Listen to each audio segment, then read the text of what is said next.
Recent टायम्सान younger generation जेन्ना आमचे कडेन येता आनी तांकां आमी गोल बेस्ड इन्वेस्टिंगा बद्दल एक्सप्लेन करता, तांकां हें खूब डिफिकल्ट जाता की आपूण ॲट द फर्स्ट टायमूच फुडल्या 30 वर्सांचे गोल्स कशे प्लॅन करूं. म्हणजे आपूण लग्न जातलो, आपली भुरगीं आसतलीं, आपल्या भुरग्यांचें शिक्षण, आपल्याक घर घेवंक जाय, आपले वेकेशनल ट्रिप्स आसतल्यो, रिटायरमेंट, हे सगळे गोल इनिशियल स्टेजीर प्लॅन करपाक आनी विचार करपाक खूब डिफिकल्ट आनी दे आर रायट. सो ताचे खातीर आपलो फर्स्ट फायनान्शियल गोल सिंपल दवरचो की आपूण आपलो फर्स्ट 1 crore कॉर्पस केन्ना 10 वर्सांनी अचीव करतलो, 15 वर्सांनी अचीव करतलो काय 20 वर्सांनी अचीव करतलो. जर म्हाका म्हजो 1 crore कॉर्पस फुडल्या 10 वर्सांनी अचीव करूंक जाय जाल्यार म्हाका जवळ जवळ 45,000 रुपीज 45,000 रुपया पर म्हयन्याक घालूंक जाय.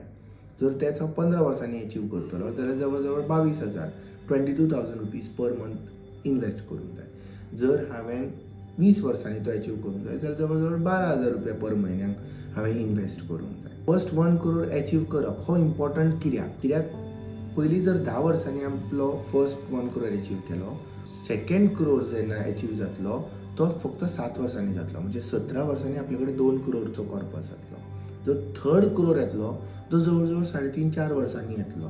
म्हणजे 22व्या वर्सा सुमार जनरेट जातलो. So it becomes very important की आपूण आपलो फर्स्ट 1 crore केन्ना अचीव करता. आनी हें जेन्ना फर्स्ट 1 crore आपूण अचीव करता, जशें जशें आपलें लायफ वता, जशें जशें आपल्याक एक्सपिरियन्सीस येता, आपले फुडले गोल्स अलायन करून त्या गोल्सा खातीरूय इन्वेस्टमेंट प्लॅन करचो.